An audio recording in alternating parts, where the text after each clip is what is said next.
kilala. Kamusta na daw, sabi ni Agra. Sayang, marunong ka na sanang humawak ng espada. Kaso lang, lalo kang nasmukhang lesbiana. Walang hiya ka. Kapag yung partner mo dati na parang tanga.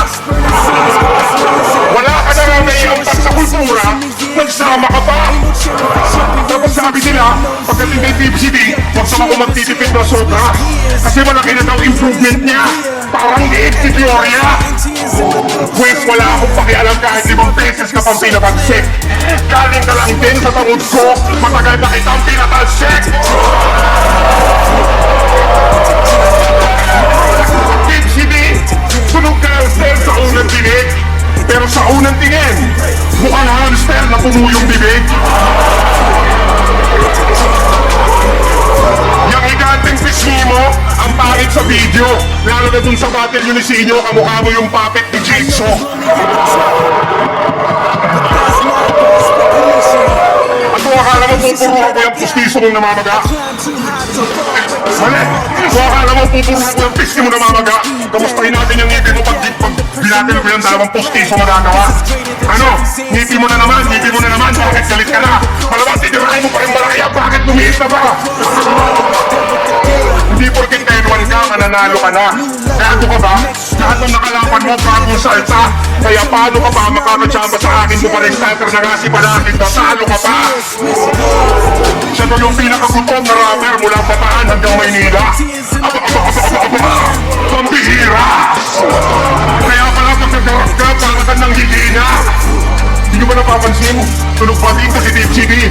Kahit ilang beses pa ito magbayad ng shipping fee, wala pa rin dating yung delivery. Nakakawala ka ng gana. Celebrity boxing na lang sana. Kaso sa laki ng ngipin mo sa harapan, wala namang mouthpiece na kakasya. Mga urado, hindi nyo na kailangan pang pag-aralan ng mga para. Kasi round 1 pa lang, nangangamoy patay na dagana. Speaking of daga, uling laban ni daga, basag yung mukha, ulit pa yung uso.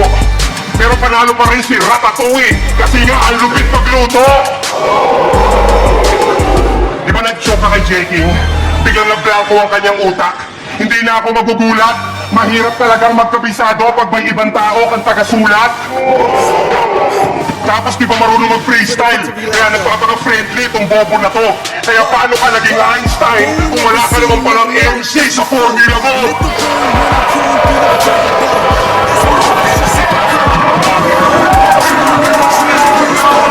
Nandito na ang professor ng professor mo para turuan ka ng lesson. Mas kabado ka ba sa batang tuturuan ng injection? Mas nervyoso ka ba sa tulak na inabutan ng inspection?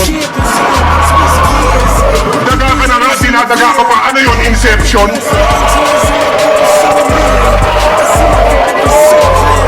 Huwag mo nang pagkasyahin yung mga bars mo. Masyado ng stretch, Mark. Kaya wala kang tumata sa kalinya na parang stretch, Mark. Hindi ikaw ang pamantayan, umupo ka na lang sa bench, Mark. Dahil hindi ka veterano, porket matanda ka na din, Mark. Alam kong marami kang handa para sa hari ng tugma. Kaso pag nagtataglish ka na ganyan, para ka nananarkastic na bakla. Yung mukha mo mataba, gawin natin mas grabe yung maga. Ito na ba yung tinuturing yung bayani ng balanga? Yuyubi ko sa akin parang kalye sa balanga. At pag bimis ko lang, tayo na basa ng pusong kalye na gala. Kaya sa banyan sanay sa buhay, huwag yun ang hanapin.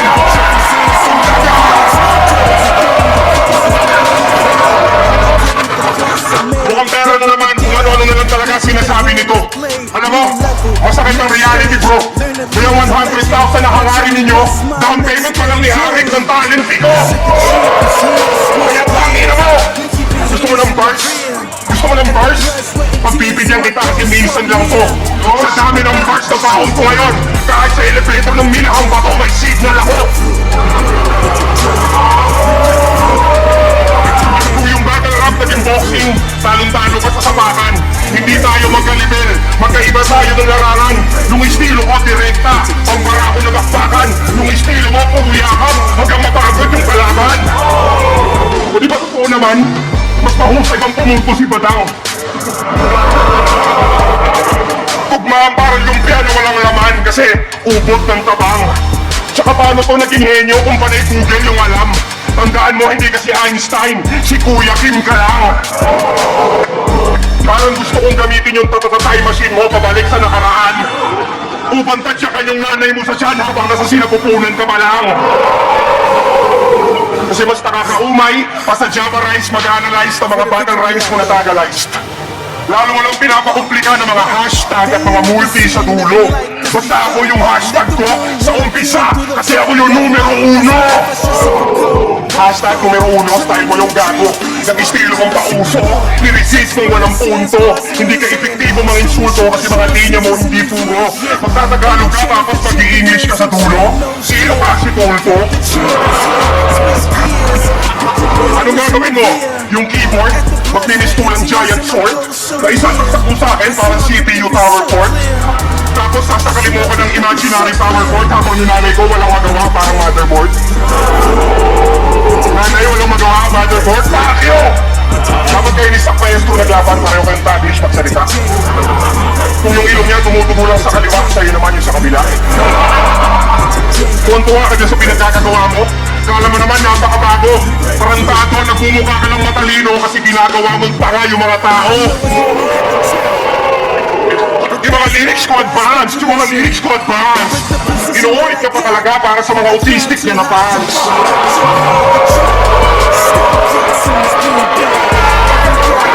Sige nga, mga tipsy, ano bang malapit na sinabi niyan? Wala! Parang New Year's resolution ni Harry Cuson, narinig ko na dati yan. Pinasag ko na itong daga na tunuan, buti nag-declect pa to. Ano ba gusto mo? Mas may originality pa yata ang mga writer ng GNA sa'yo. Hoy, Roger Rabbit, pangungopya ng opera, ginawa mo na yabang habit. Dapat record mo 10-4 kasi halos lahat ng linya mo, gabi. Magaling marangking, yan ang acting niyang galing. Sapagkat pinatagal ka lang yung mga linya sa King of the Dot. Ang week mo mag-rap, patapos na ang Year of the Rat. Pero mukha ka pa rin daga, dapat mga beat mo pa. Pinis mo na ito nila Basilio at Miko, hindi mo lang natin nagunauga. Tuloy pa rin sa pagsipi ng mga titik at tugma, hindi ka na nakakatuwa. May halong laway ng ibang rapper, kaya pala bumigat yung dura. Ikaw lang yung kilala kong malaki yung bisngi, pero matigas yung mukha. Nakakahiya pa, tira mo kinakaila pa, porque yung mga pinagayahan niya ng rapper hindi masyadong kilala. Maliban dun sa Infinity Line na ginaya mo kay Disaster, kahit mo pa record level sa dami ng nilakawan mo na rapper. Alam niyo yung Dynasty, galing lang yung kay Ramniti. Antigas, akala niya siguro protection na may internet sa Bataan, siya lang din na may PC sa Pinas. Tapos yung sinabi mo kay J-King, babawi mo yung corona na may kasama ng ulo. Very good, yay! Sinagalo mo lang yung sinabi ni Cannibals kay LL Cool J. Sabi pa naman ng mga fans mo, malalim ka araw. Kaso yung corona ko, di mo maaaring maagaw. Yung mga para ko kay Shelly at kay J-Down, di maaaring mababaw. Basta pinapakain ko sa mga tao, hindi galing sa nakaw.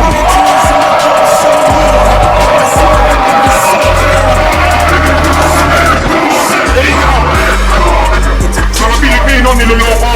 Dapat hindi ko pinuboto. Tinatagalog lang ikaw parang talumpati ni Tito Soto. Kaya kung akong tatanungin, hindi ka karapat dapat magkampiyon. Kalaminin mo ba't yun? Kung mahusay ka talaga, i-report mo lahat yun. Sabi nyo wala, feeling magaling ka talaga. Di ba sabi ng nanay mo, manahimik ka na lang kung wala ka sasabihin maganda? Pinunap ko na ng Pacific G dun sa Final Destiny. Pero isa ka rin sabit na MC. Kasi di ba sabi mo kay Icarus, super rookie si Tipsy, kaya this rapper is envy. This rapper is envy? Kung palang panalo na ako eh.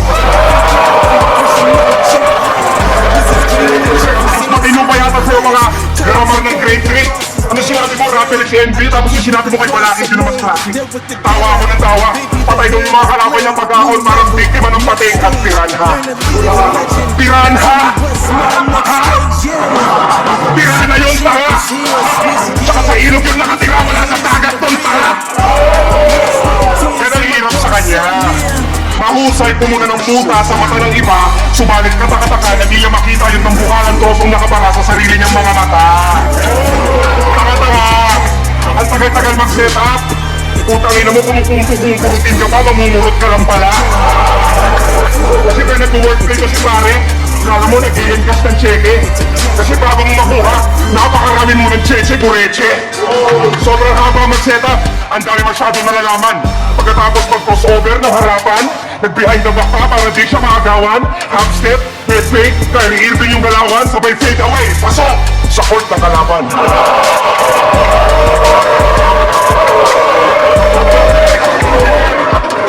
Speaking of basketball, ako'y parang si Lebron na naka-protein shake.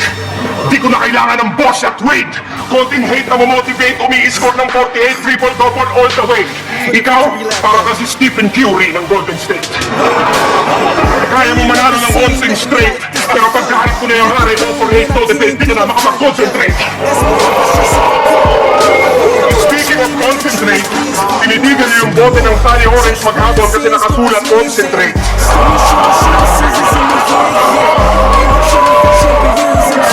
Kaya pala yung kasal ni Nela, hindi na naman natuloy. Kinukonekta mo na lang kasi lahat eh, hiniwala yung katuloy. Yung love story nila, away pati, parang palabas. Hindi naman criminology yung puso ng babae, pero iniwan siya para sa batas. Diba? Tapos sinayaan mo na lang, diba, para wala na lang away. Kung sa bagay, okay lang nakantot-kantot hindi pa tasyota mo, total mukha namang nanay.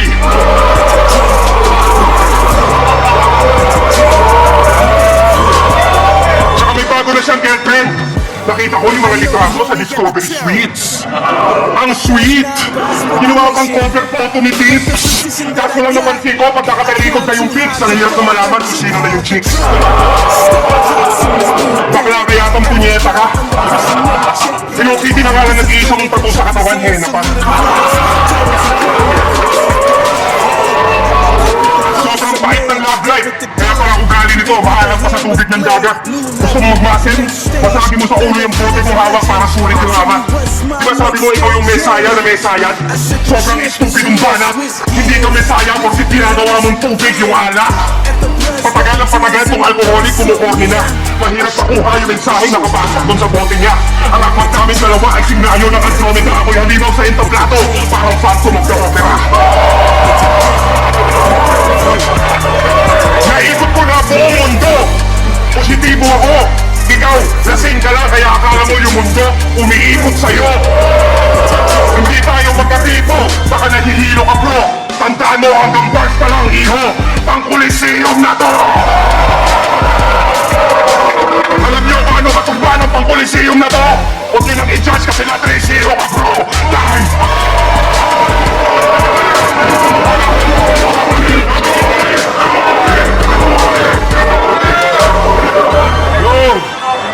Buwelta mo na yung Tom 3! Laking! Shoutouts ulit sa inyong lahat! United City! Mag-ihay tayo para sa atin lahat!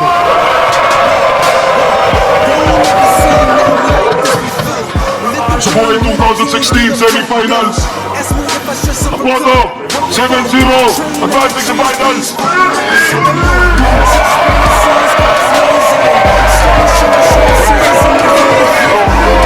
Yo! Gusto ko magsalita.